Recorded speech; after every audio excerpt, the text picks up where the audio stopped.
hello everyone, very good evening to you, and welcome on board 737-800. Tonight we're going to fly a short flight from Rome, Ciampino, Lima, India, Romeo Alpha, to Malta. It's a short haul flight, it's about 300 miles.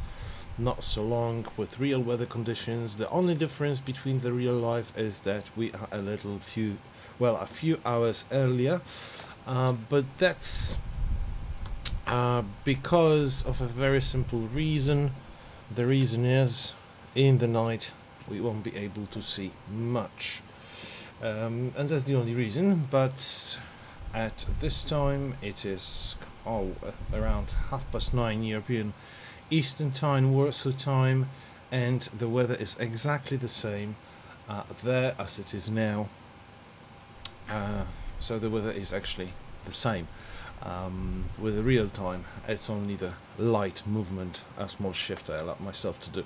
Okay, after the last flight, the last transmission I made, a few of you asked me via various channels to show step by step what I'm doing when I'm flying. So a bit of cockpit preparation. So this time that's what we are going to do. So I'm flying big 737-800, and every aircraft has got a slightly different system of loading passengers and fuel. This aircraft does it actually. You can do it via the flight management system, or what you call it, computer, the brains. So this is what we're going to do. We go into FS actions, we choose payload, and well, let's imagine that we can take around 165 passengers. Then the cargo, most probably, let's calculate it quickly, 165. Sort of medium luggage per person is 13 kilos. We get 2 tons, 145 kilos, so we'll go for 1 ton, to keep more or less the center of gravity. 1,145 to the forward cargo, another 1,000 to the back hold. Okay, and here we go. And now we have the load. This is the very important zero fuel weight, very important thing we need to remember now. Once we got that, we can start planning fuel. To do the fuel planning, what I use for this aircraft, I use the fuel the professional flight planner, so-called PFPX, Professional Flight Planner. And what I'm going to do now is actually I'm going to put that flight into the schedule. We'll fly with my domestic virtual airline Moose Corporate. So this is Air Mike Charlie Papa. They call us, I want them to call us online, they call us corporate, but they call us Marco Polo. But there's a different reason, maybe later I'll tell you one. So 04 Sierra Charlie, this is my favorite call sign. We're flying from LIRA to Malta. Okay, it pre-calculated actually the runways to take from. We can take from runway 33 here, it's no problem. But in Malta we have wind calm, and we'll take runway 13 because that's the preferred runway at the time of the night. And we are in fact flying in the night, and we'll be even though we've got the daytime outside, but I told you why. Okay, once we got that, we choose the aircraft, which is predefined. So there are templates for aircraft, but it's all the data of the particular aircraft. Will take cost index 9, flight level maximum allowed for this route, which I know from the other program. You can see a MAU, which is a V route.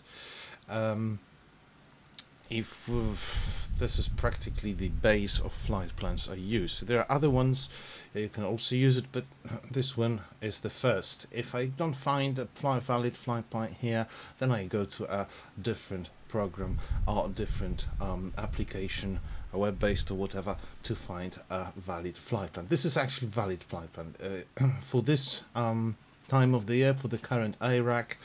And this flight plan could be flown in real life. Okay, so I choose this one, and yeah, from we could see, if we go back to this flight plan, that the maximum flight level allowed here is only 300, so 30,000 feet.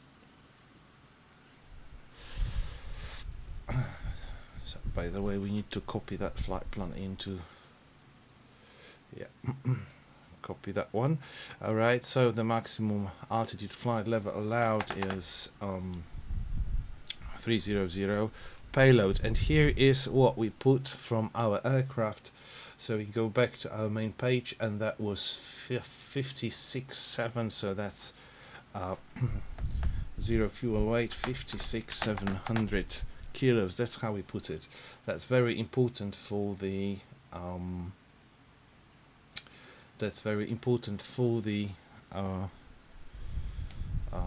program to calculate. Fuel, we use the European OPS standard fuel. There will be another time I'll talk about it. I'll take an additional 500 kilos. That's more than enough. The costs are not available, so only we put the route here, okay, which I have copied earlier. We build it, and all we need to edit it with seeds and stars. So we depart via PEPIX. So what we have available here, we have 3 departure routes. So we need to have a look at the maps for this. This time we'll go for Navigraph charts, which I use. There are of course other sources available on the internet. This is not the only one, so we have to check now. We have to check the charts and the departures. Departing from runway 33, we have stars, and we have actually seeds, of course.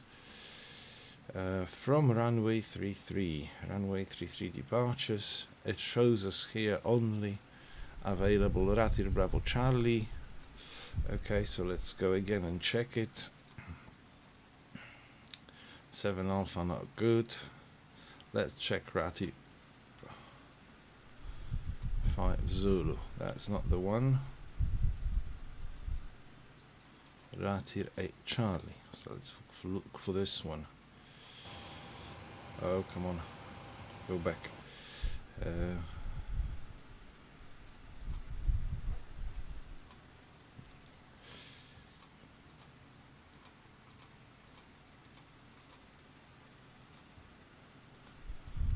Strange enough, 95 Zulu departure. That's not the one that we can't find it here for some reason.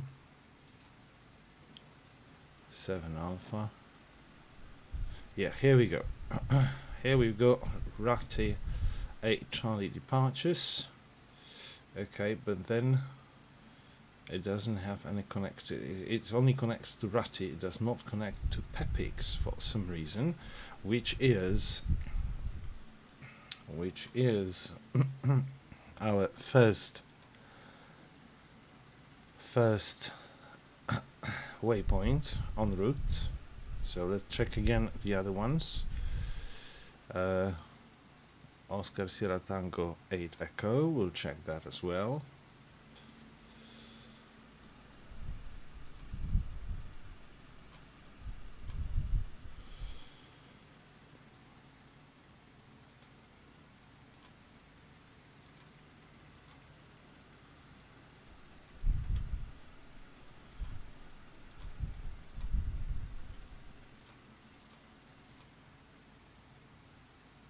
But here we go, transitions, okay.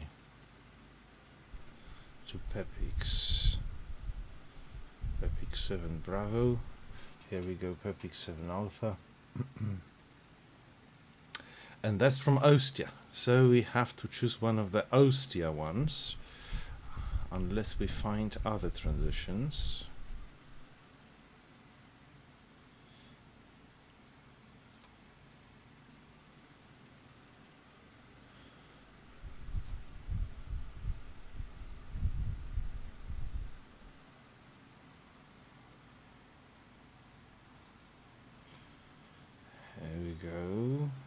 Here we go to Ostia, so that's the one. Ostia's 8 Echo, that will be the departure. So we can put it here. Sometimes it takes time to find a good one.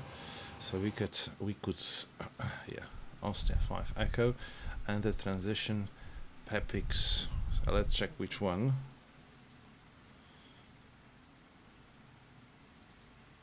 Pepic 7 Alpha was from Ostia. And 7 Bravo. Which one is better? 7. I'll take the shorter one, which is 7 Alpha. Why not? Pepic 7 Alpha. Here we go.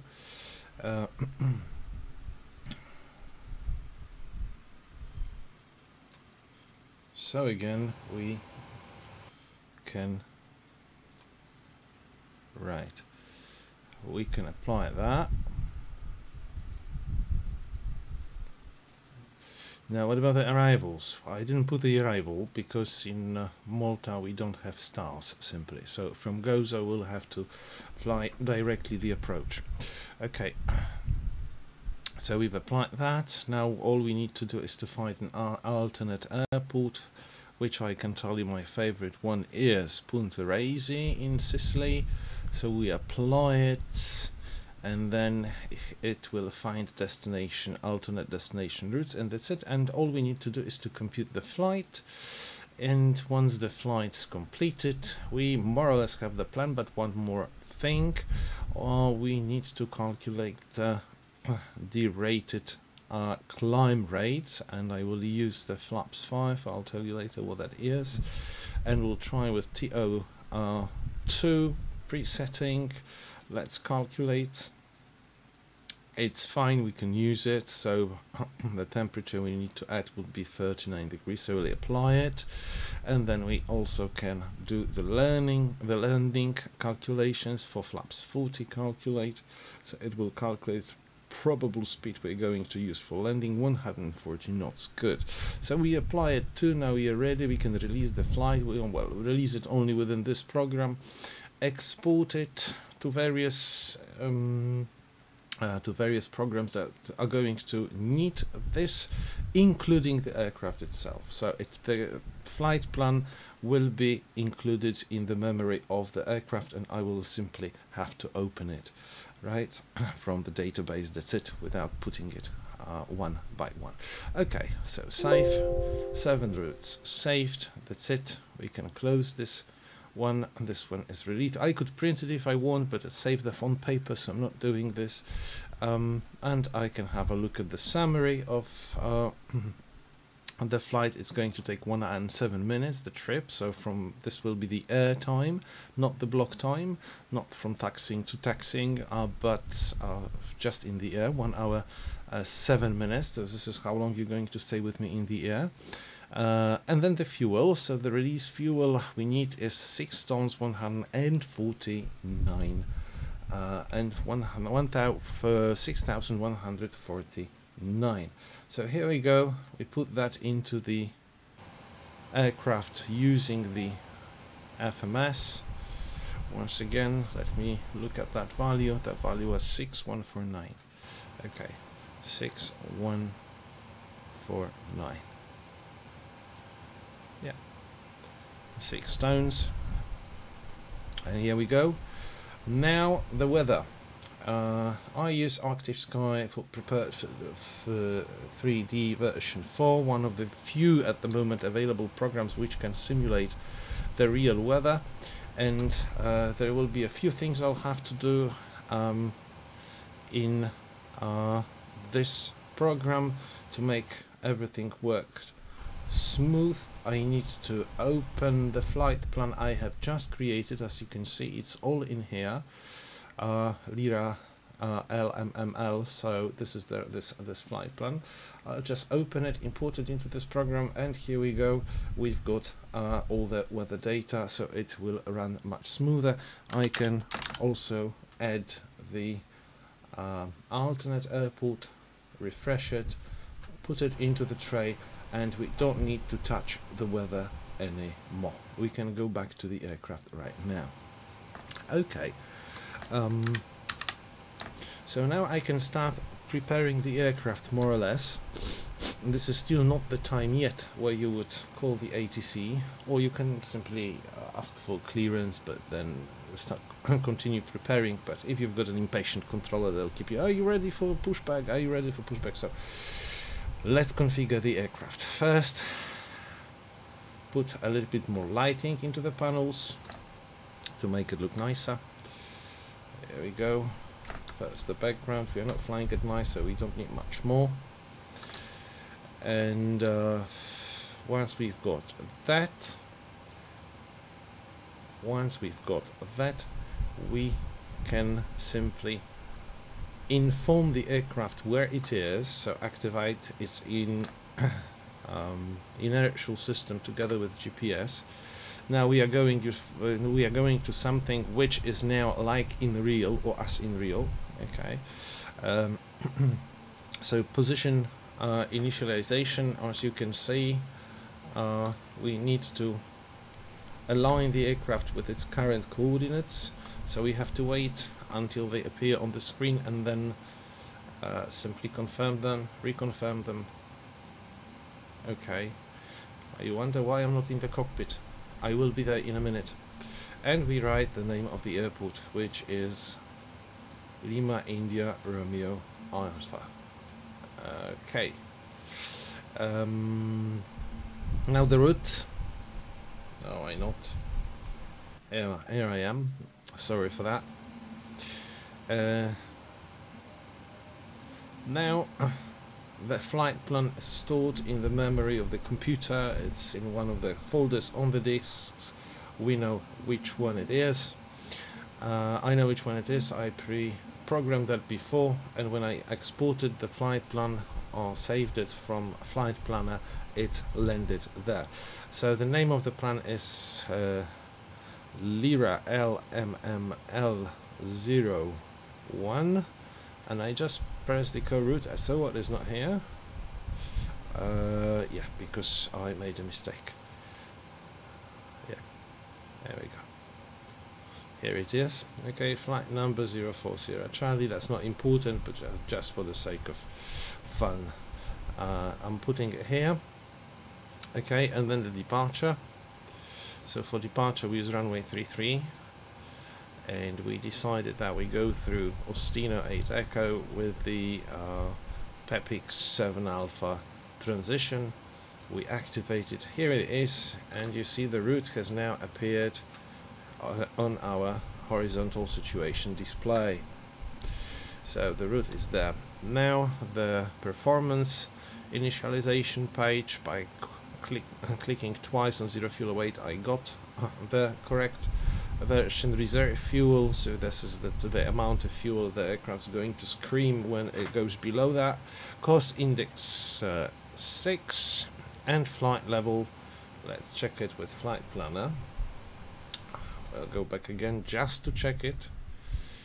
Now this time we have to look at the operational flight plan, go a little bit, check our top of climb, and this is going to be flight level 290. So it's going to be 290. Alright, that's it. We're almost there. Okay. This is enough, but you could also help the aircraft perform better, so you can insert the cruise at the wind at the cruise altitude. So we check it again on Flight Planner, and the wind at cruise altitude at top of climb is 310,001. So there's absolutely flat wind. There's no wind there at all, so I don't have to put it. because 1 knot is not a wind, so I can simply skip it. Now the temperature, once again I'll check I'll check the no, here, okay, here we go. I'll check the temperature. The temperature at the top of the descent, the real temperature outside is -33. Here standard for this level is -42, so actually we've got something like much warmer weather than expected. So the deviation would be 9 degrees. That's it. Now we've got into N1 limit, so this is the limit for the engines, for the pressure ratio, and we are now going to tell the aircraft first of all that he is going to fly in a higher temperature than there really is. Why? It will then use less power for takeoff, and we're going to save on engines, and TO2 serves the same purpose. So we have to use the derated, this is what we call derated climb. Of course there are many different factors that are taken in consideration. Yes, I'm doing something here once again, and I forgot to change the scene. So we are on the perfect initialization page where I choose TO2 setting for the engine pressure ratio, and then I added the temperature +39 to cheat on the aircraft, to tell the aircraft that it's going to fly in a much warmer temperature than it really is. So it takes off with the lowest speed, but we save on engine, we save on fuel, and we save on noise for the poor bastards who are not going to get asleep because of us. So this will help them to put their heads down to bed. Okay, you could skip this page at all, but in this case you will be flying with maximum takeoff power. So you're just taking maximum squeeze out of the engines. You can do that in the simulator, it costs you nothing. You won't break it or spoil it or whatever. But well, if we want to do it this way, then we do it this way, and we are practically ready with the FMC. Okay, we can just go through the progress page. We can check we should land with approximately 3.5 tons of fuel, so this is fair enough. We've planned everything well. Now what we need to do, this is the time we started the APU, and the APU is a kind of a device which is inside the aircraft. It's an engine that uses fuel, and this engine produces electrical power, and also it makes air conditioning work. So for that we need just to activate one of the fuel pumps, and we switch on the APU and wait till the APU starts working. So you can see this arrow here will be turning slowly, and when it's finally there in its proper position, the APU will start working.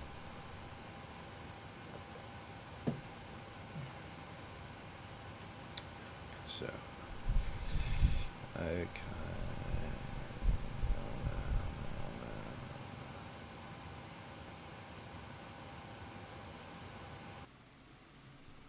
let's move this a little bit here. Okay, small correction to the screen. Okay,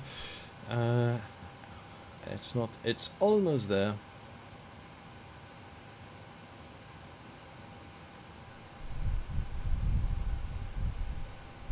Waiting for the lamp here to lit.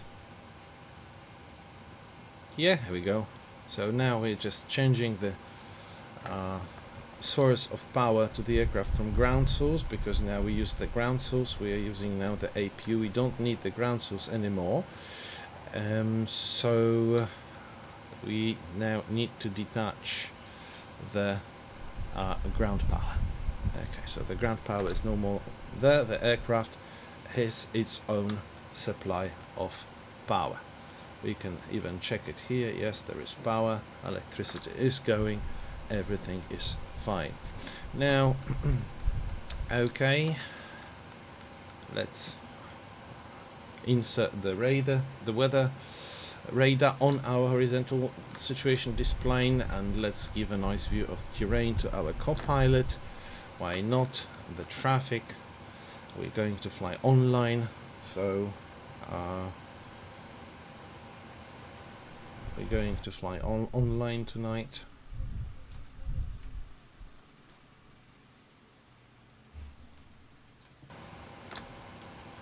Actually, we will not be flying online because there is no ATC at this time. If there is no ATC at this time, then we're not going to fly online. Why not? We check the pressure, atmospheric pressure. There is a magic button. The weather is already inserted by Active Sky, and when you press the magic button B on the board or something I've got programmed on my joystick, then you get the correct pressure, the local pressure. Okay. IPU is working. One more thing which I forgot, we still go to our, we forgot about the takeoff page. The takeoff page is where I put the flaps tent which I'll be using, which is going to be 5. Then center of gravity, I just need to click it twice and I'll get it. So I get the trim value here for the vertical stabilizer, so that's 521. So I've got simply to move this wheel to something around 520, 21. Okay, 521, that's about it. This will help us to take off nicely, smoothly. Okay, and just confirmed the speeds V1, V-rotate and V2. There may be a different time. I will explain what the difference between them. The aircraft needs to know what they are. The last one is for V climb. So initial climb speed, we need to add about 20 to that, so it's 163, and put it into our main panel of our autopilot, because that's what it is.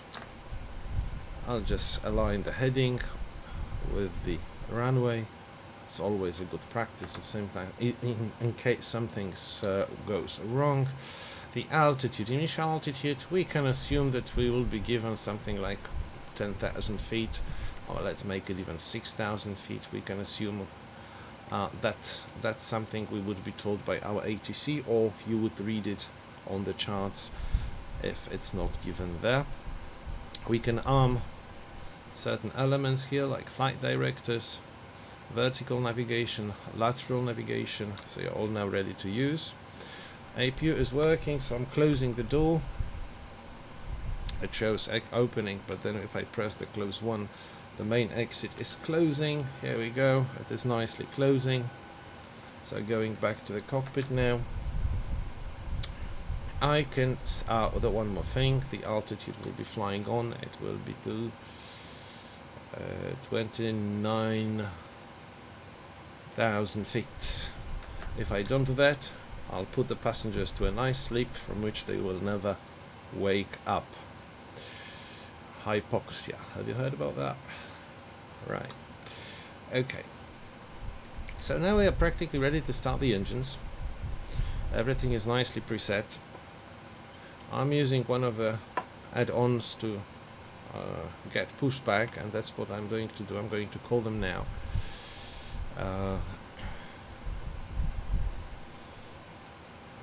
All you do is press a magic combination of numbers and prepare for pushback and departure.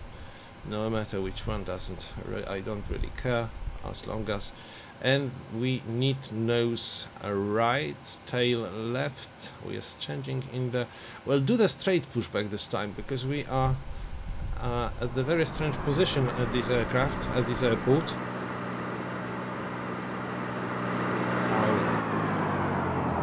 No, they are too loud.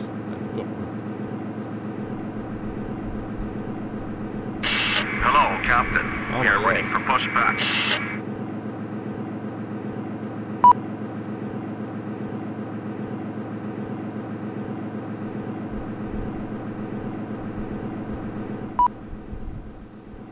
Yeah, I'll turn them down a bit now, it should be okay.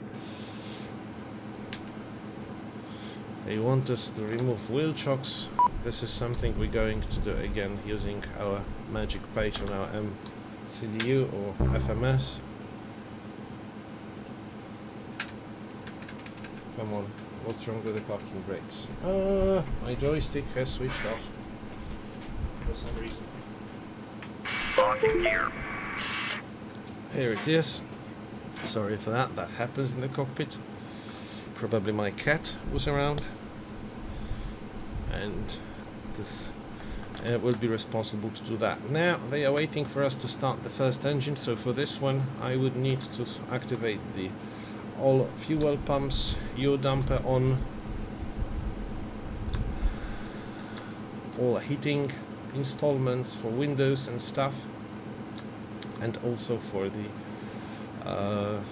pitted tubes. Now we need to start the light, which is called anti-collision light in this aircraft, so we get a red strobing light. Yeah, it has started to flash. This is the signal also in real life that we are actually going to start the engines, or the engines are running. One small thing, we need to close the packs. This means no air conditioning is going into the cabin, and the passengers are now starting to sweat. But this air is needed to activate the engine, which we're doing now. Once the engines are active, I can bring the air conditioning back. So poor guys, I know it's very hot outside, but you're going to wait 2 or 3 minutes for engine startup, and then I will give you a bit of fresh air again to breathe, and cold, yeah. The pressure ratio N2 has reached value 25, so I can activate the fuel valve, so the fuel starts flowing through the engine, is being pumped, and the engine is nicely starting up, which you can see here. And also Departure check completed. Live has been inserted. and Release parking brakes. you can also be hearing that. Push. All engines clear. Start that wheel. Yes, thank you. We know we've already started one engine, so we can start the other one. Again, waiting for N1.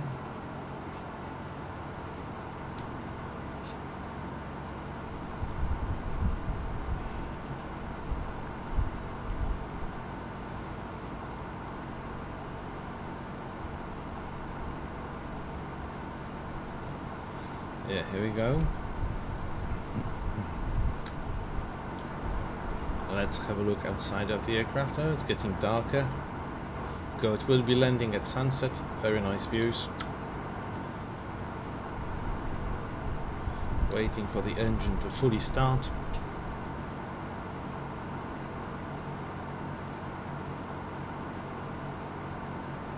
This will happen when this knob goes back to the off position. It should go there itself. Here it is, yeah.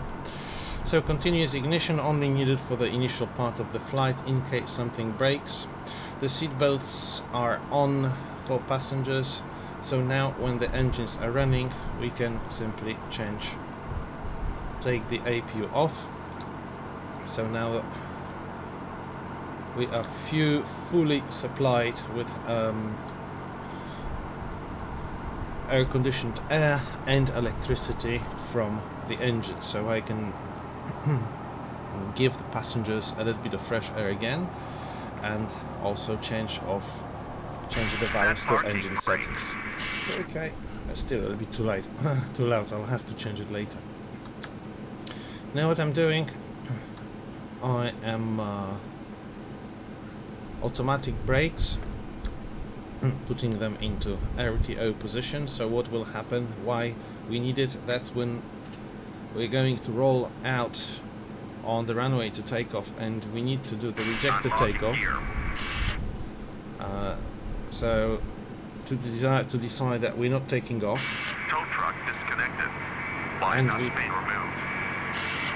and we pull the throttle back or whatever, the aircraft will detect it and start braking automatically. So this is done. We are not setting the radios because we're going to fly offline tonight because there is no ATC. So nobody to talk to on this radio. It's clear. Right, it's clear. And we can now set flaps to position 5. That's what we are doing already at the after pushback. So we will be pushing back with flaps already extended. Taxiing lights on. Yeah, it's getting dark, so we can also put the logo lights on, and we are waiting for the signal from our marshallers that we can start taxi.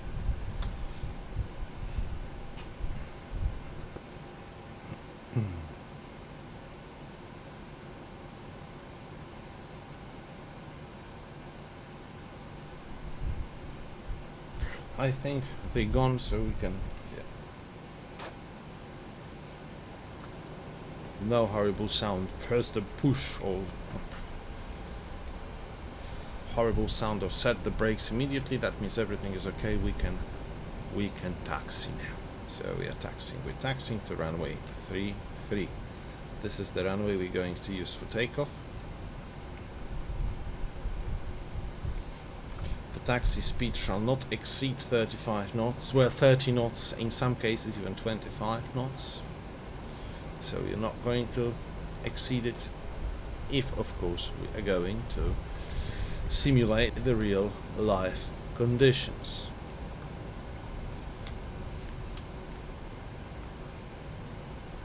A lovely evening here in Rome, so we're going to have a picturesque takeoff, picturesque departure,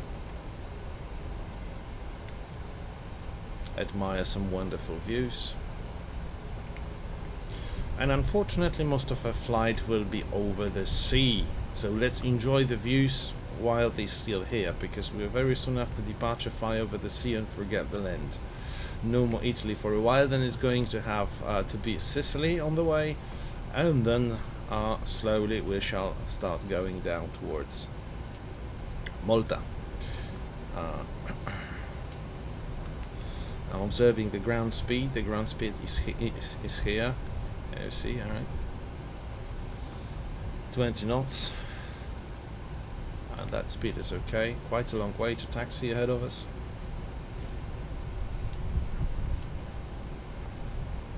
No storms building, no bad weather, no turbulence on the way so far. We'll see later. Currently in Europe, more a little bit to the north,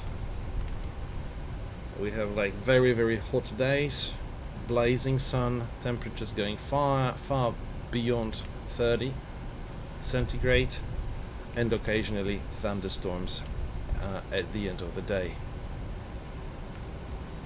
The weather's changing, the climate's changing, it's all getting warm, and this is the effect of it. Okay, here we're taxiing.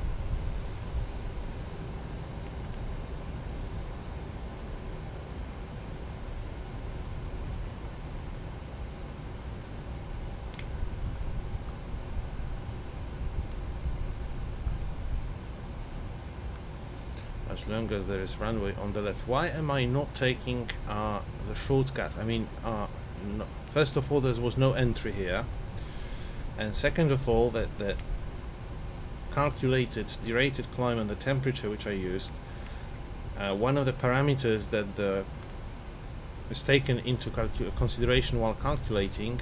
I think we've got to stop the aircraft here. Switch on the takeoff lights, not all of them, not the retractable ones, because they will create additional drags which we don't need at takeoff. The strobe lights into position strobe, so now we have red and white at the wingtips. You should be able to see them, yeah, flashing nicely. We also have the landing light switch on, yeah, and one of the parameters which is used for calculating the derated climb and then the temperature that used for that is the runway length, so for particular airport and for particular direction, so it was calculated actually for the full length. We would have to alter that parameter if we wanted to take off from a shorter distance. Yeah, normally you would need to get a takeoff clearance now from the tower, but since the tower is not here, we have to assume we have received it. So one more thing, yeah, this is the last point. Runway holding point, holding position. One more thing to do.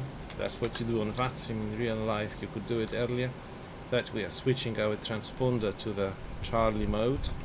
So the controllers we see us as aircraft flying in the air, not moving on the ground.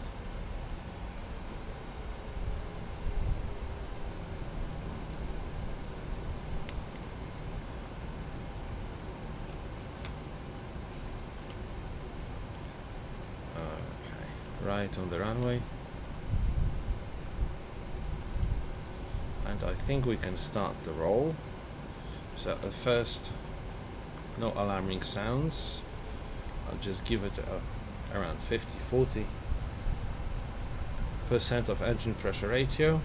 Yeah, engines have leveled up, so pressing the magic takeoff button and the aircraft is automatically accelerating to the predefined value. So in our case it's 91.1% of N1 engine pressure ratio. We've got the co-pilot will inform us when to take off, V1, and rotate, and V2. So here we go. I used my yoke now, which you couldn't see. Lifted the aircraft a bit. Positive rate, so the gear is up now. The autopilot is ready to activate. Of course we could play with the autopilot. I mean, you could play and fly a little bit using your hands and levers and everything, but we can switch the autopilot right now. Here it is. And now we've went into the fully automatic flight.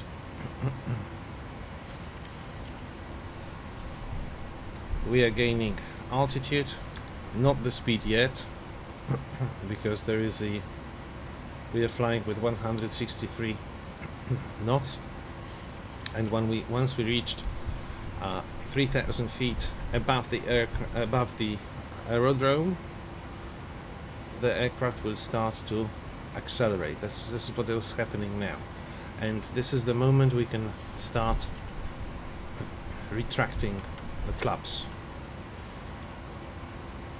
Why so? Why not before? This is simply to save on noise for the poor people underneath. The idea is to get on to the altitude of 3,000 feet as fast as possible, and when we get there, the aircraft will accelerate, so it will use a little bit of more power, so it's going to be louder. So let it be louder at the altitude of above 3,000 feet, so it's not that detectable or hearable from the ground. Now let's assume we have been given further clearance to climb to flight level 290. So I'm setting it on my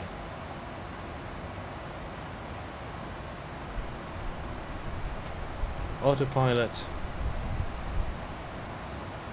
and we can enjoy a little bit of Italy, of Rome from the top,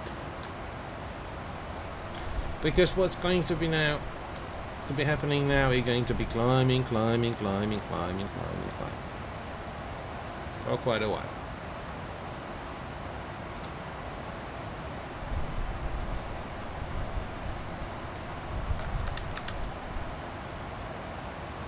Significant drop in my frame rates. I don't know why. I have to check it.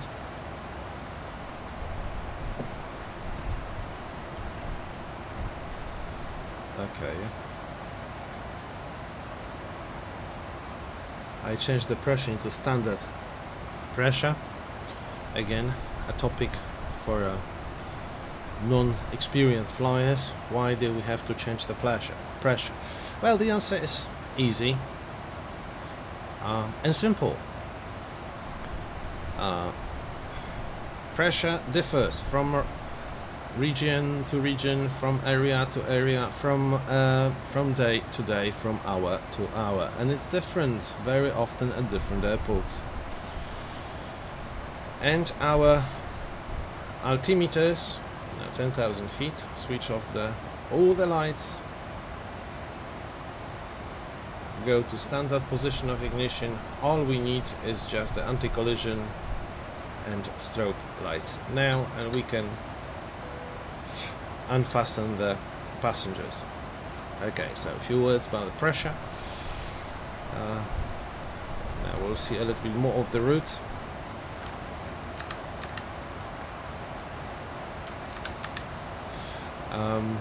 Yeah, now so if we've got for example different pressure in Malta, different pressure in Rome, and all altimeters in the aircraft, some of the altimeters we often use are based on the pressure, so you have to tell the aircraft what the actual pressure is, and we'll tell you how high it is. Now, what pressure should we consider as the one to be taken if we are flying up there in the sky, not in Rome, not in Malta? That's why we have a standard pressure. A standard pressure at certain altitude, again, with very generally at certain altitude, all the pilots set the barometers, set the altimeters to a standard pressure, and the standard pressure is 1013 hectopascals. That's it.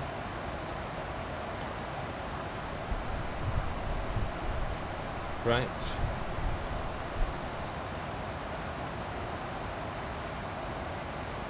Not hectopascals, but hectopascals. 1013 hectopascals. Okay, and if all the aircraft set this, pressure, then they all flying at the altitudes which is relative to each other. That means if one aircraft is flying on a flight level 290, the other aircraft is flying flight level 300, there is always 1,000 feet difference between the flight levels. That's simply why. But then you approach the Maltese airport, and there are more aircraft approaching it. There is again a certain level which is called transition level, at which everybody sets the altimeters to the local one, and again also the relative vertical separation is always the same. So this is the basic reason why we have to do it. Yeah, we are now flying over the sea, still getting higher and higher, and this is the moment when the pilot can go pee, and that's what I'm going to do now. Here is my co-pilot Stephen. Hello Stephen. Hello everyone. Yeah, Stephen is invisible. Okay, sorry. So Stephen will stay with you for a while. Don't talk to him because he won't talk to you. He's a very grumpy old man, so he's not going to talk to you. And I will be back with you in a few minutes. I'll see you until then.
And hello, I'm back again with you in the cockpit en route to Luqa, Malta. We are reaching top of climb, which means our cruising level, and maybe a few words now about the autopilot. So the aircraft now is flying based on the information which is inserted into his computer, but also together with information which is inserted onto the autopilot panel. Okay, this course I'll talk about it later. This AT arm button is auto throttle button. If it's now armed, it means that these handles here, the throttle handles, we don't need to touch them. They move itself when the aircraft decelerates or accelerates. As you can see, they are moving nicely in full automatization. And the speed with which we are flying is, again, we are now at the cruise level. Okay, so the target speed is set in here, and if we look at our actual speed in Mach numbers, okay, we are flying a little bit faster than this one, but it's just a very small difference. The aircraft is slowly decelerating, and it will stop at 0.661. So this is why this is empty and blank. So the aircraft is not listening to my instruction, which I can put manually here, but it's listening to the speed instruction which is in the flight computer. Of course I can change that mode. Of course I can do it, change the speed manually, or I can change the value in here. I can write a different one, insert it, confirm it, and the aircraft will also get this speed. Now that's the heading. The heading now is only a visual thing, which I can see. You can see the dot or dashed line on the horizontal situation display. When I'm moving it, it will move when I rotate the knob. And if I for some reason wanted now to change the direction of flight, to change the heading, so this is what I use. If I want to fly heading 150, so this one here, I'll set this knob to this heading and select heading. The aircraft will stop listening to the flight plan, which is here, but it will fly the direction that I impose on it. And the altitude, this is where I pre-program or set the altitude for the aircraft to fly, and when the aircraft reaches the altitude programmed in the here flight level 290, right, it will always have to match the cruise level. So I did it manually, but of course I could change it into the fully into manual mode and climb or descend using sort of preset manual values by setting them here. What I'm going to do now, because we are flying at flight level 290, the aircraft is flying a little bit slowly. It should go faster, but this aircraft normally flies at much higher altitudes. So this is quite low for this aircraft. That's why it calculated the speed of 661 only. Now I'm going to change it. I'll do it simply as like that.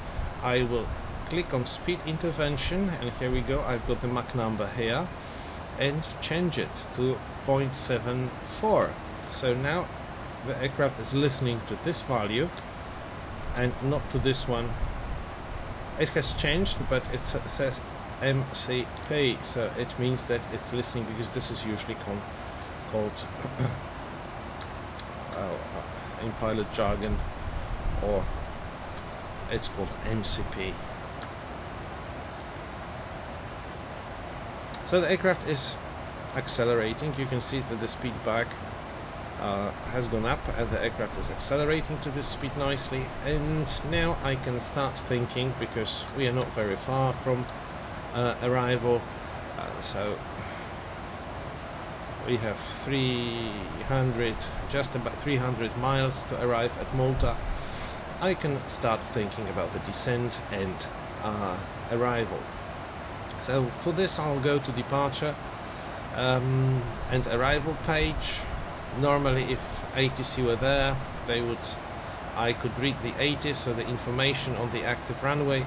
Now I don't have it, and I assume that the active runway in Malta is runway 13, because that's the one which is used for landings in the evening and at night in Malta, if the weather conditions allow, and the weather conditions do allow. So we choose ILS 13. But now we don't know. We don't have stars, so we don't have particular routes which will lead us to land and which will lead us to the final approach. So we will have to choose one of the transition points, which is Golden, Noller or Omba. And for that we again need to have a look at the maps, which we're going to do now. And now I will have to go to the Malta map and choose the approach page, and the approach for runway ILS 13. And here we've got Nulla, here we've got Goda, and here we have Omba.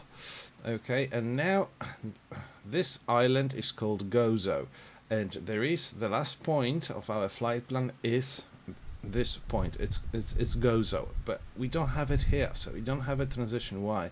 Because the routes to Malta haven't changed, but the arrivals have changed. It's a recent change, so the routes have not yet been fully adjusted to this. So we will have to get rid of Gozo this time, which is in the pipeline, and as our IAF we have to set the Nulla, as this is initial approach fix IAF, and we have to fly to that.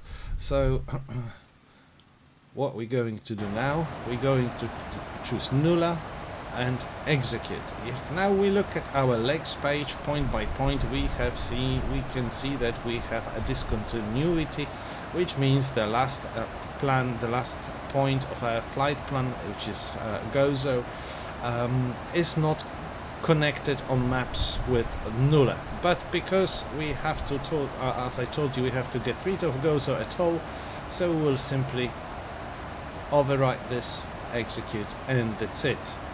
Now we will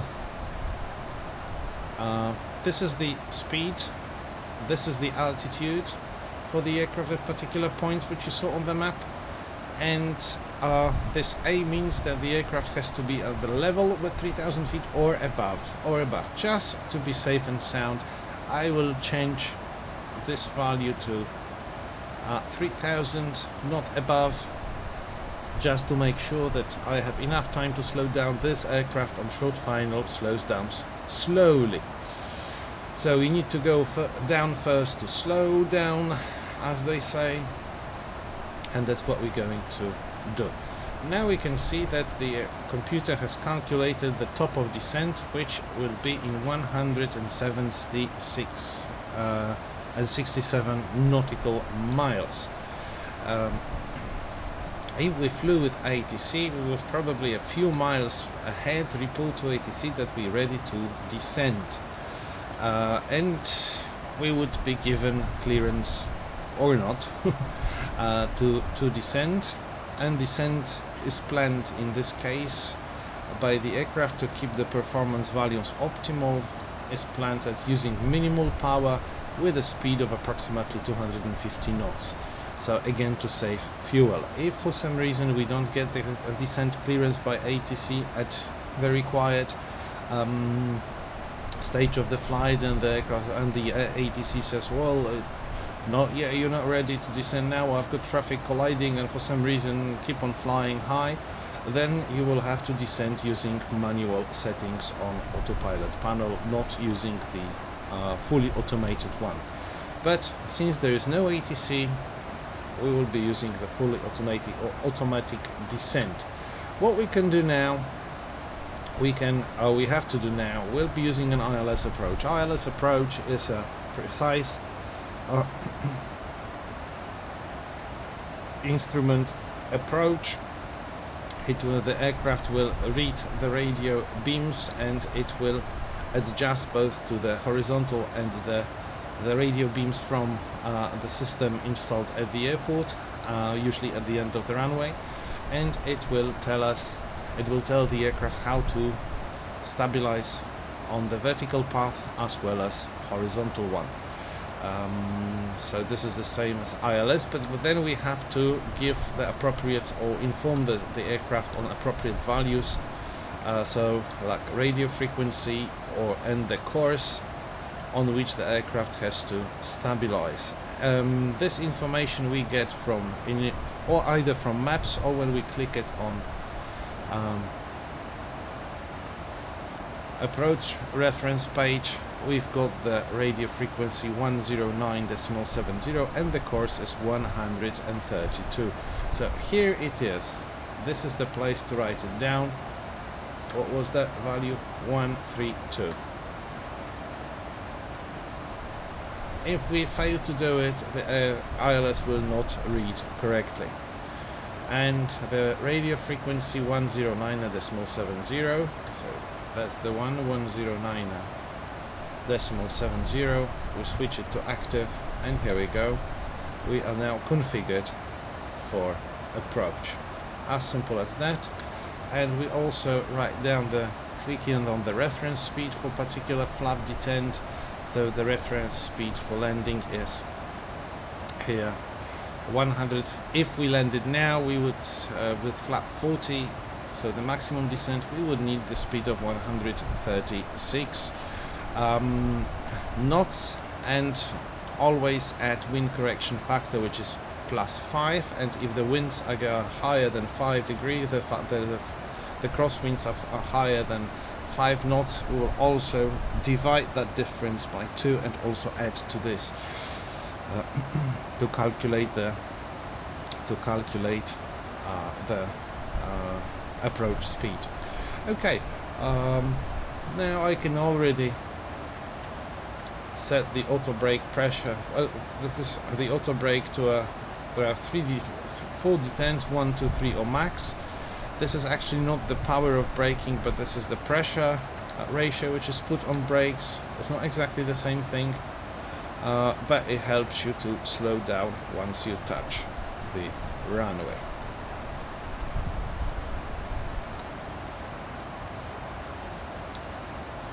So here you can see on our flight plan route, the top of descent is marked here. Some storms to the right. There's probably that part of clouds over there. Yeah, I think so. The radar does not give you the clouds only. I mean, it informs you on precipitations, if it's rain or hail or something. It will inform you also possible turbulence. The more intense color going from green to red is the scale of turbulence to be expected, and possible wind shears, and so if it's red, it's probably a heavy storm, and it's better not to fly into that.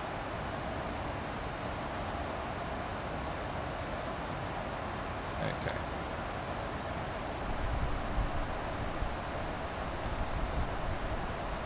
Now we're flying to Malta, which is my favorite place to go on holidays. Been there several times. For some reason I am very sentimental about it. Maybe because I used to have a girlfriend there 30 years ago, very short while.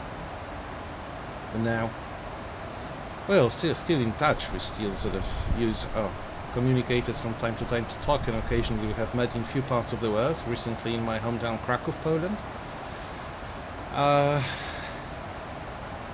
And for those who've never been there, it's a very small island. It does not belong to Italy, as some people think. It does not belong to any Arab countries. It's a full independent country which is called Malta. They've got their own language, distinct Maltese, which is a very specific mixture of Italian and Arabic. But it's a fully developed language. But the official language in Malta is English, right? So all kids that go to school will be taught most subjects in English. This is because Malta was a British colony for many years, and it was also a strategic island. under British rule during the Second World War, and the Germans tried to bomb that island many times to get hold of this island, as it's a very strategic one that could block, actually, if you had the base for your fleet and the airport for your aircraft, you could very successfully block or control all the traffic over the Mediterranean Sea during the Second World War. But they never succeeded in actually capturing the island. But Malta was heavy bombed. In one of the churches there, you can see a bomb, a replica, in fact, a replica of a bomb which just dropped. It was a German bomb which was dropped and went through the top of the peak of a dome of this cathedral church, where people were praying to be saved, and nobody got killed, and the bomb did not explode. And so people consider that a miracle, and you can still see that bomb in that church. I mean, the replica of this bomb. But so much so far. Enough about the war. Not a very nice topic, not a very nice subject. Malta, again, a mixture of three huge cultural influence centers. So there was one is Arabic, the other was Ottoman Empire, and then the European, South European, Roman, and then Italian influence. Many wars went through that. The Turks or the Ottoman soldiers tried to capture it, the Arabs captured it for a few times, etc., etc. But now it's still independent and very Catholic, with loads of churches country, but then very hospitable for tourists and very popular to go. If you've got small kids and you want to enjoy your time on the nice, shiny, warm, sandy beach, don't go to Malta, because there are only a few sandy beaches there, and they're always very crowded, because Malta is nothing but one huge rock. So you've got sharp edges or seashores with some ladders going down to the sea, so for swimmers, and very few sandy beaches. There's one long one, we're going to fly over it. It's called Melilla Bay, and apart from that, other beaches are quite small. What else? If you're 16, 17, 18 years of age, you'll even a bit older, you will enjoy the Patchville, which is like an Ibiza part of Malta, with lots of parties, discos going on till the early morning, and hundreds of teenagers move around from place to place, club to club, to enjoy themselves. But also, if you're an elderly person, you will find a very comfortable hotel at the seaside and enjoy your time there. The weather is almost always guaranteed in the summer, very hot, around 30 degrees, higher sometimes, and then wonderful, very warm Mediterranean Sea, going up to 27 centigrade, as far as that. So you may go swimming in that soup, but at least you don't get that temperature shock. If you don't believe me, come to Poland, go to the Baltic Sea in the middle of the summer, where the beach temperature or air temperature of about 24, 25, which is the maximum, sometimes 30 this year as we get, but very rarely, usually it's about 20, 25, and then you go into the Baltic water, which at its most, at the best moments, has the temperature of 20, 19, and then we say, oh, the water is very warm this year. Actually, this very year it is much warmer, but not all in all areas, only in the western part of Polish seaside, where the temperature gets 23, 22 degrees, which is very unusual. It means that Baltic is boiling there. Normally the water is much colder. So in Malta, water is wonderful for all of those who come from Eastern Europe, and you have to be careful a little bit about the medusas, which are abundant in this area, or they have been for the last 15 years. The ecosystem has changed, and we've got loads of those little creatures which are a bit so to say, poisonous, once bitten, twice shy, or once bitten, half a year, you've got to cure your burns. But then again, I said come to Baltic Sea, also get medusas, but they are harmless, nothing happens, so we've got children playing with them. On the beach, nothing is happening. The Maltese ones are only, or Mediterranean ones, are quite bitter after direct contact with them. Let's look at the terrain.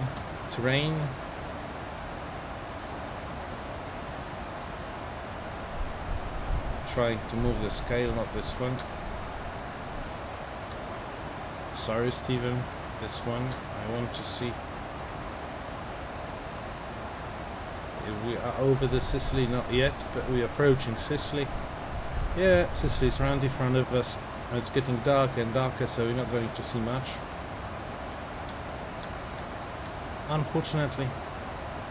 Well, I didn't want to make this flight so unrealistic that we'll be flying in the blazing sun of the afternoon when it's late in the evening, and sometimes the weather conditions don't match, and so on and so forth. So I decided to start at sunset, to have a little bit of touch of Italy on the start, but then we'll be actually landing in the dark. What else about Malta? Come and see it. It's not very expensive compared to other European countries. I would say it's one of the cheaper countries.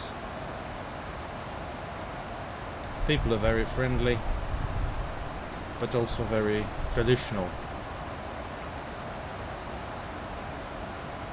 Lots of wonderful places to see, lots of sites, very historical, even ancient sites. Lots of churches, but not only, for Thesis. The old dead city of Medina, where very few people live, and only the nobles, the most noble people, who received the right to live there for what they have done for Malta, as they say.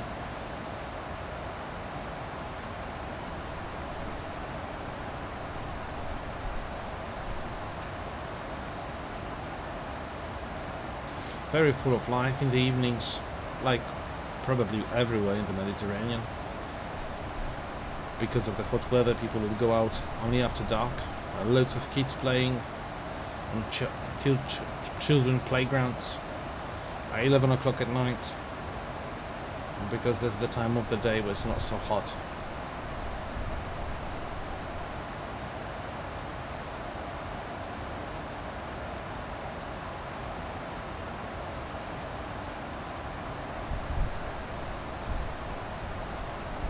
Okay, a few minutes to descend now, so I'll leave you again for just a short while,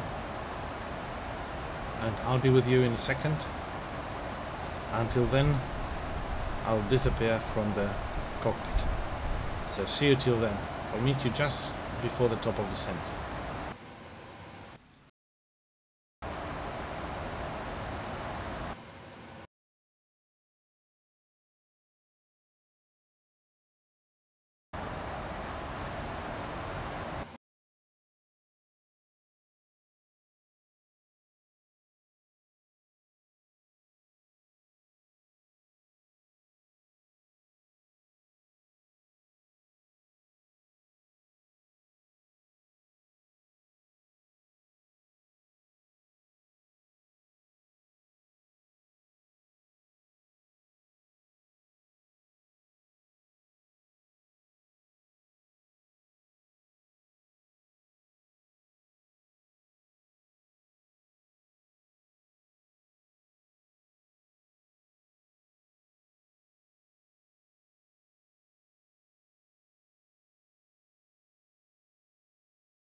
muszę jedną rzecz sprawdzić, bo mnie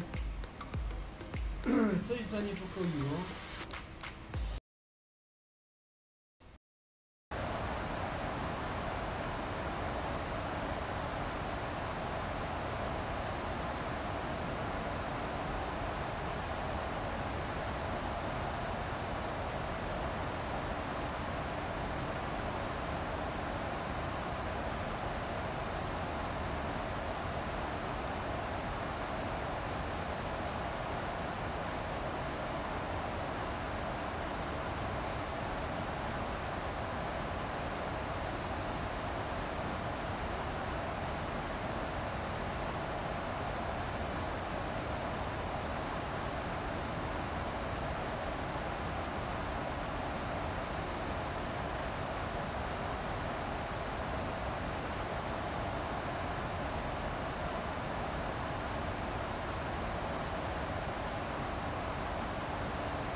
Alright, here I'm back again, and we are reaching the top of the descent, so I have to reduce the altitude. If I don't do it, I'll be reminded by the system. So I set the altitude to 3,000 feet, which is our initial altitude where we start our final approach towards Malta. Yeah, that's better. And because I've set that altitude to 3,000 feet, and it's different than before, it was flight level 290, so flight level or so altitude 29,000 feet. When the aircraft reaches the top of descent, it will start going down automatically. This is very important at this moment to ask ATC to start descending and to receive the descent clearance if you want to go down into the fully automatic mode. However, at a certain level, ATC will probably give you a shortcut, will probably give you a heading to fly to make your way shorter, so then you will have manual adjust the parameters of your descent. So it won't be got automatic by the flight management computer. Now here we've got pretty straight in approach, so we wouldn't probably get any shortcut. We would just set to proceed direct. That IAF point we have set Müller, what is Noller, as you can see, so we could easily go down in full automatic mode. And this is what's happening right now.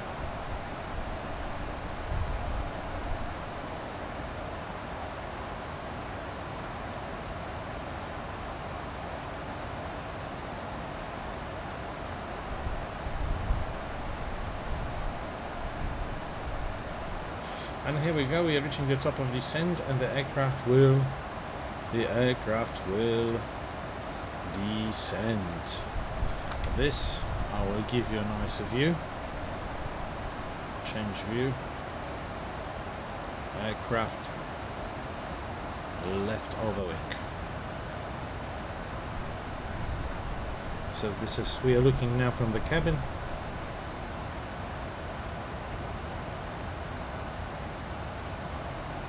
Have we started the descent yet? No, not yet. We're just starting it in a few while, so let's go back to this. Yeah.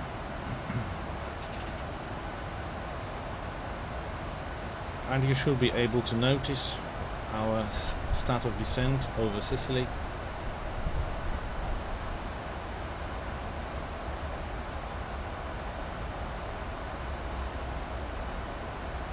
Yeah. The engines change the sound, and you can see that we have now started descending automatically. I haven't done anything, have I?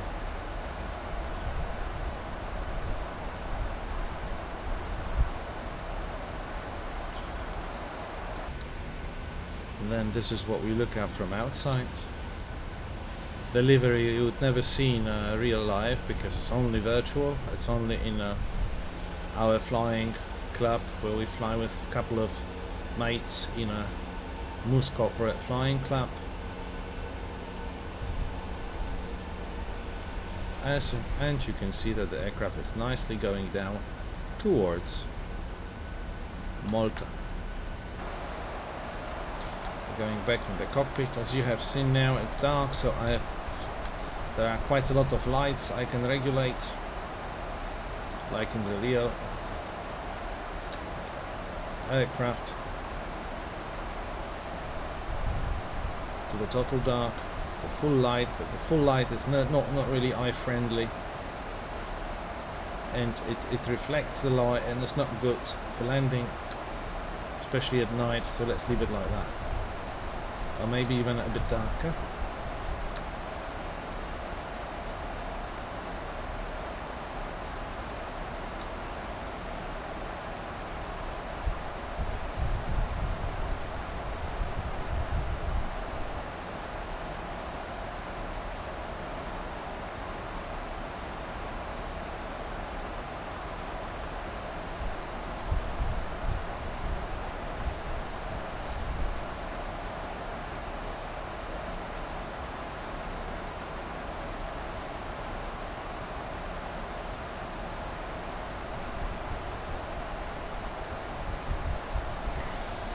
Yeah, one thing I forgot to do, because I changed the speed manually on the autopilot, and the aircraft is programmed to fly the automatic speed. I have to now slow down a bit. This is something I always forget. I should have done it before, so for a while we are going down too quickly. So for this I activated the speed brakes. These are kind of flaps, you'll see them on a wing. Kind of a flap that moves up to a certain position to a flight detent and slow down the aircraft.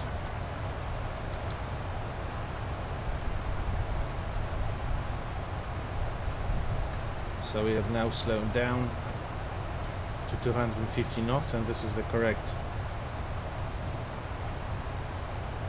speed for cost index 9 calculated in the computer flight management system. So I disengaged. You don't hear that sound. Normally if you fly the plane and all of a sudden the aircraft goes like and starts shaking a bit, it means that the pilot has used the brakes. For some reasons it is sometimes required, although not pleasant for passengers, and good pilots tend not to overuse it too much. Shouldn't worry now about the descent rate, which will soon get even along with the flight path. We are now a little bit below the flight path, but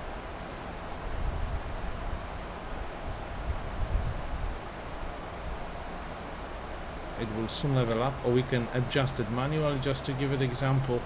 So we'll use the vertical speed for this.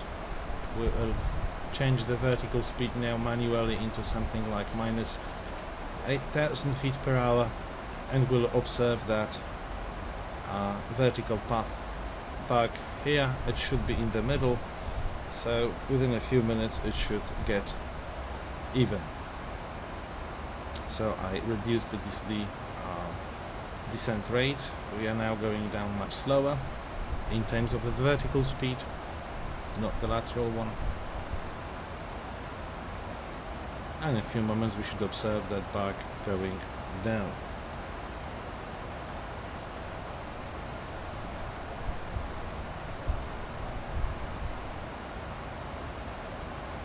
To speed up this process, I reduced our descent rate to minus 50 from minus 1050. This is how you have to correct your mistakes if you don't get the correct profile, because You changed the speed earlier. I forgot to switch it back to the pre-programmed one. Oh, we can see that this is the sign. As you can see, there's kind of a line. Yeah, it is going now down, and when it gets even, I'll simply press the VNAV mode, and then the pre-calculated descent rate will be now controlled fully by flight management system, not by the autopilot. So we're going back to normal. There we go. So descent rate will now grow. It's grown. Maybe the speed may grow a bit, but not too much. Pitch dark outside of the aircraft, but we're flying at night over the sea, so what do you expect?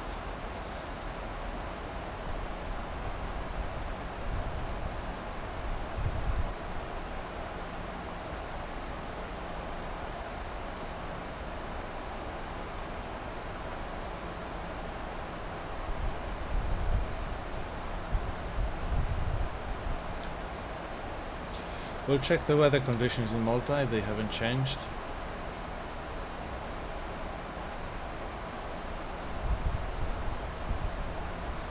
So here is the weather, the meter.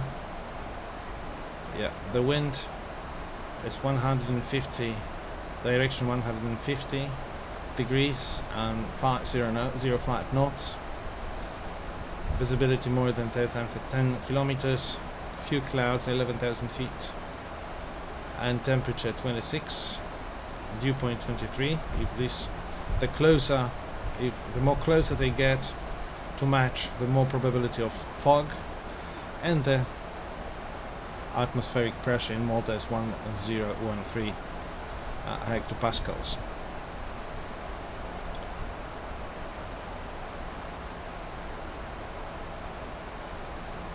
Close.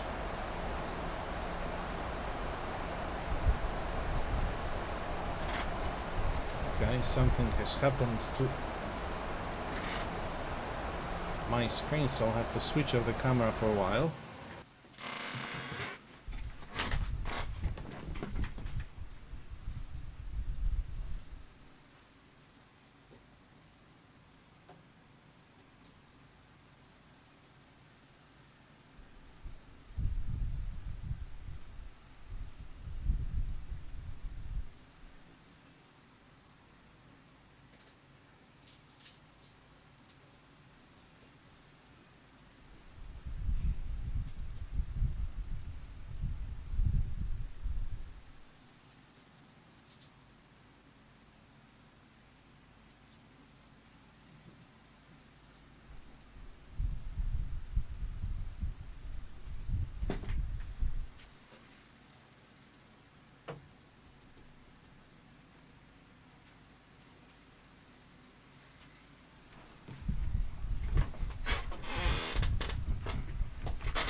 Okay, the problem has been fixed.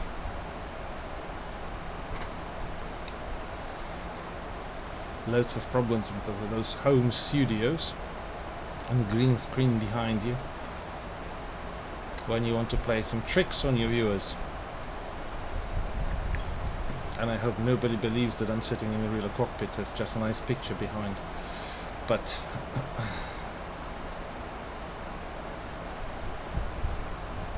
let's keep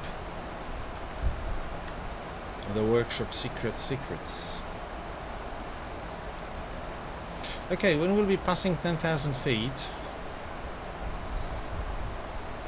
I will have to change the lights to activate the landing lights, switch them on together with the retractable ones, so we get slightly more drag. I'll also have to change the pressure to the local one, but it's the same as standard, so it's not really a problem here. At each airport you change it on a different level. It depends sometimes on ATC, sometimes on local procedures. For example, in Poland the transition level is 8.0 in most cases. So when you go down, passing gate 0, have to change to standard pressure. Not to standard, the local pressure. And when you go up, when you climb, you will have to change into the standard pressure, passing the transition altitude, which is 6,000, 5,000 feet. So difference per country, from country to country. In Malta, I think, let me check on the map. Yeah, transition level is flight level 70, so 7,000 feet. At 7,000 feet, I'll have to change to local one. There's also one page which, yeah, a forecast page, in which you, if you have this data, you can also insert it into this aircraft, into this system. So different altitudes and winds of these altitudes, and some weather data here. What is all for? This is for the descent, and it should be done quite a few minutes before you start the descent. It actually allows the aircraft to plan the performance descent with certain parameters appropriately early or appropriately late, but because we don't have strong winds on our route, I haven't changed that here. Now I can get this information from my excuse me, from my flight planner, a professional flight planner. It's all there, but today I didn't do it because the winds are really calm also on the way. So we go back to our progress page.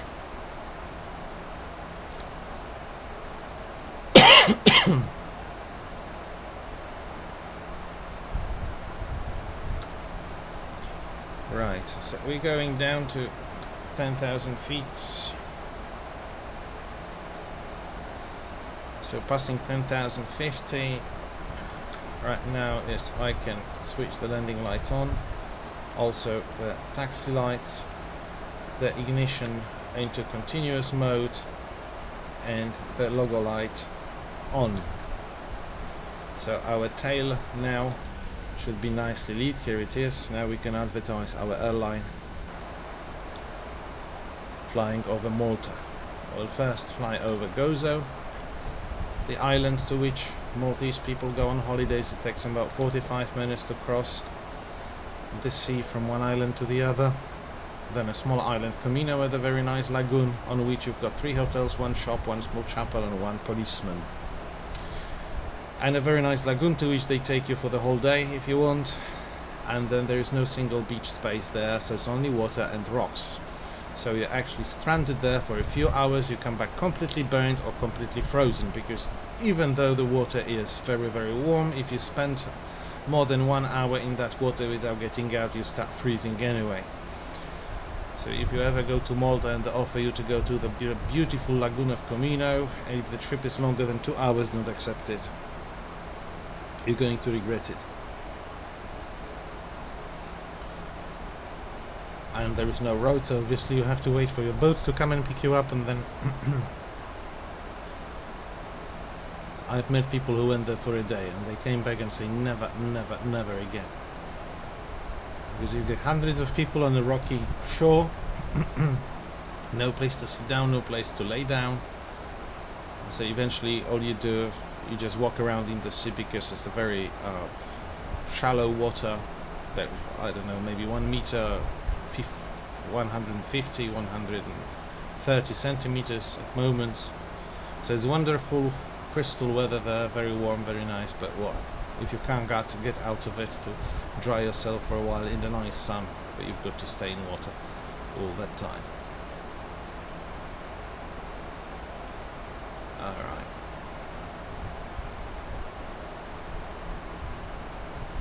Yeah, we can see some lights of Malta in front of us, slowly appearing.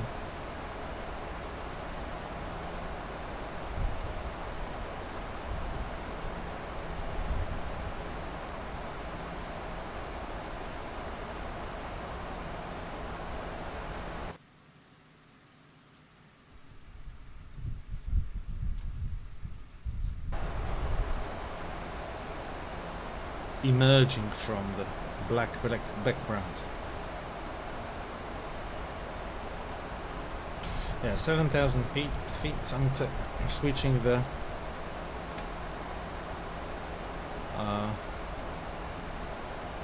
pressure to local 11013 hectopascals. In this very flight actually is the same as the standard one, so it doesn't make much difference at all. But just for the sake of the art, I've done it. Okay, let us now check the approach reference. You can see we've got now speed 135 proposed by the system, so we've got to change it. We'll add 5 knots because the real wind doesn't exceed 5 knots. We'll only add 5, so our arriving speed, approaching speed, will be 140 knots. Okay.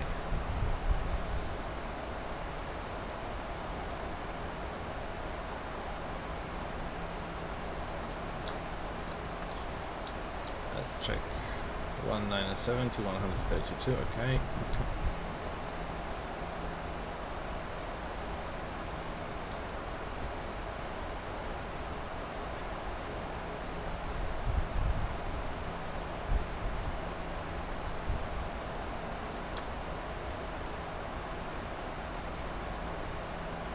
So actually this first island is Gozo, it's not Malta yet, the Malta is behind it. We're going to see it a few moments later.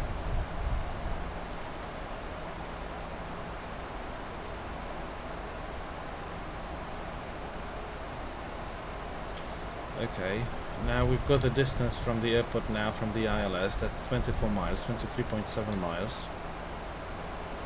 This is the distance from the airport. This is the moment when you take the microphone, talk to the passengers and ask them to pray.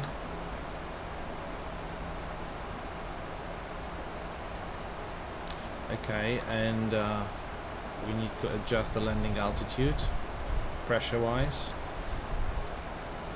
So the altitude of the runway, I think is 350 as far as I remember. Yeah.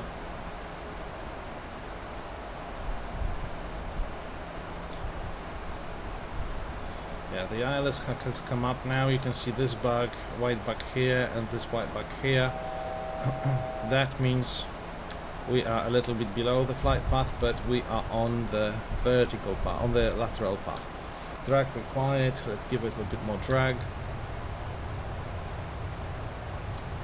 And now we can intervene with the speed. Now on the approach, it's better to control your speed on the autopilot manually rather than use the FMC. There are different procedures for different airlines.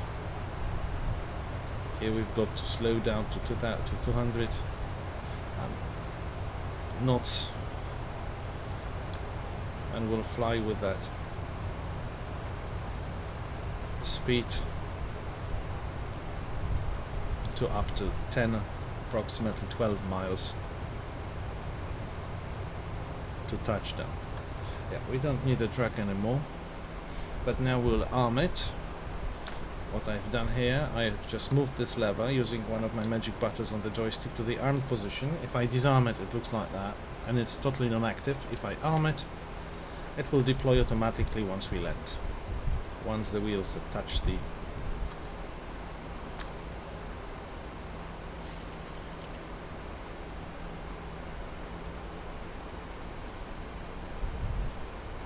we are flying through a sort of a small cloud, I guess, because the visibility was 10,000 meters or more. Okay, pitch dark in front of us, 13 miles. Okay, so we'll start to slow down. We'll add flaps, or detent flaps to 5. Again, I've got another magic button on my joystick, so I could do it with the trying to move with my mouse, but it's not very convenient from this side. So I set a few buttons on my joysticks to perform different function, and this is one of them. Okay, I'll go down. I'll slow down to 160 now.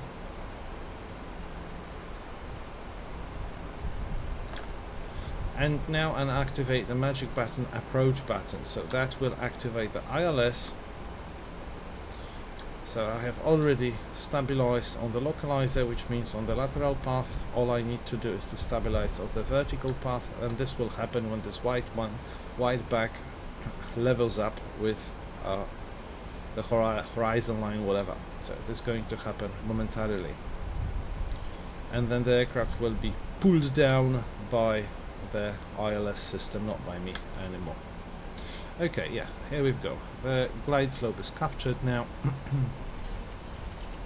We don't see the runway, we don't have the visual sight of it, so we have to control the distance from it. Now we are 8 miles, 9 miles, 9.7, 9.6, 9.5. I cannot detent flaps anymore from this position until I drop down the landing gear, extended landing gear. Here I can see the runway now. 7 miles. I'll extend the landing gear approximately 6 miles, and then we'll start slowing down to final approach speed. Yeah, oh, I can do it now. So you see the landing gear is extended, the wheels have come up. I can start adding flaps now and reduce the speed to final approach speed to 140. I'll do it on the MCDU, and I'll continue to extend flaps, and the last extend I'll do it at the last moment possible, because it's not very pleasant for passengers. They get impression that the aircraft sort of stops all of a sudden in the air. That's not very nice for them, so I'll do it in the very last moment.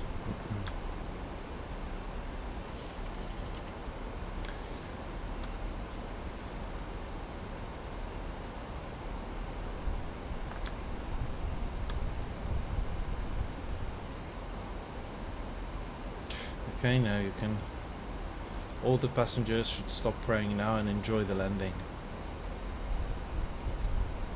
Everybody has said to the wives, I always loved you. Husbands, good. So look out of the window, enjoy the landing. Unfortunately, I could not perform the landing for you to show you the wing view while landing. This is possible only when I record the flight and then replay it. Okay, I think it's time we could extend the flaps to 40. Right, the wind is almost at the wind is cold, practically 5 knots is no wind. In a few moments I will deactivate the pilot, which you will hear, and we'll take hand controls only. Both speed levels and throttle levels and the yoke.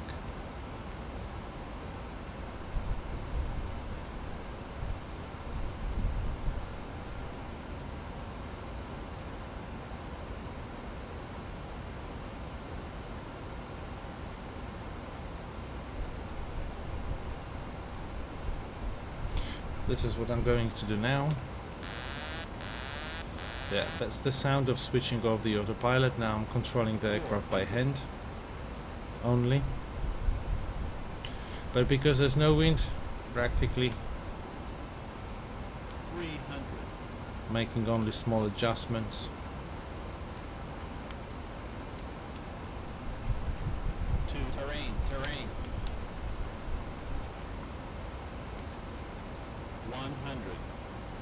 100.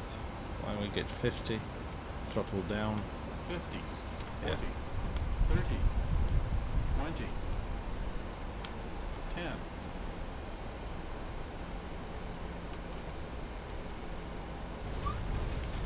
And here we are on the ground. Reverse thrusts applied, speed brakes applied.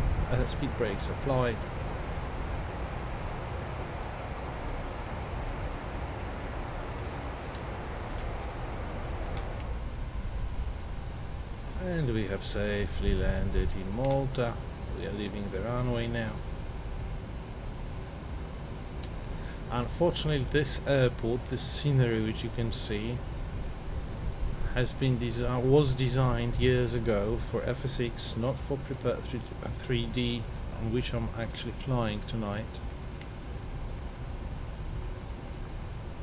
Yeah, here is the taxiway out. Here's the exit. I'm very happy it works for P3D, but there are certain details here which are not very good, and this scenery is quite old. The airport looks much nicer in reality, it's got many more buildings, etc, etc, but it's still flyable and not very heavy on the system. So I'm still using it. Okay, I'll just stop for a while. Normally a co-pilot should do it, but I don't have him on board, so I will now start the APU. The landing lights are not necessary, and also the white strobe lights should go into red ones only. So no more white strobe lights, and now we can taxi slowly to the gate.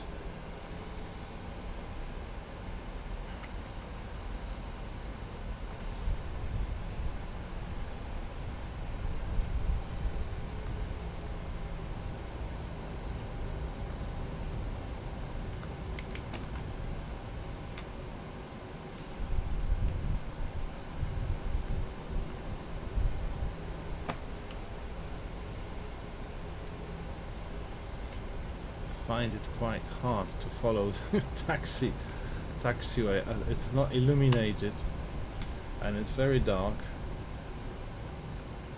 Yeah, and also I've got two lamps flashing beaming straight into my face, just to keep the camera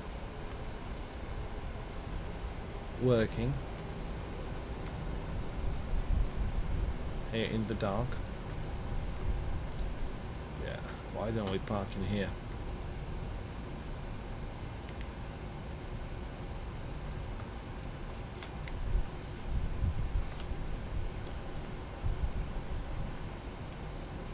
Okay, so here we stop the aircraft after landing. APU is on, so we will switch to APU. Okay.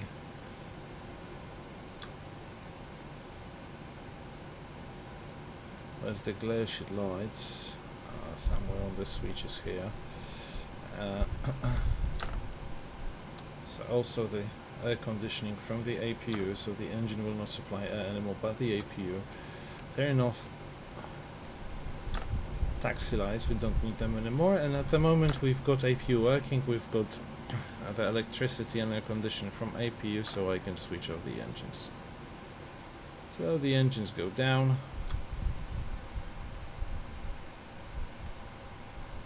Anti-collision light off.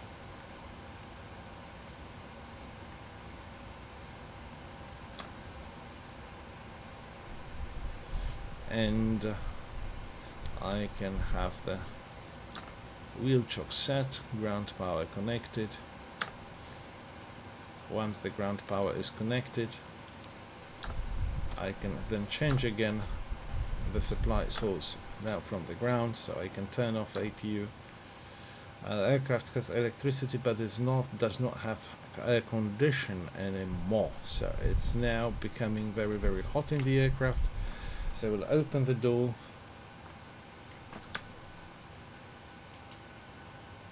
We'll open the door. The fuel pumps are not necessary, you can switch them off. Unbelt passengers. Yeah, we don't need the heating anymore as well for the cockpit and stuff, pitot, etc, etc. And because this aircraft is equipped with airsters, I can open the airsters.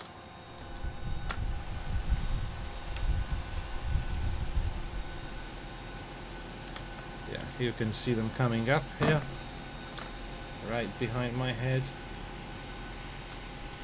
And this is the moment when the passengers will start leaving the plane. They will do it quite quickly because it's becoming a baking oven here. This is how we arrived in Malta safely. no adventures on flight. I hope you enjoy the journey together. I hope to see you again soon. This time, thank you very much for watching. If you liked it, if you enjoyed it and you want to fly again with me, subscribe to the channel, switch the notifications on, and you'll be informed on any plans of flying or my activity. Leave a like if you wish. I'll be thankful for that. Thank you very much for flying together, and good night for today. Bye bye.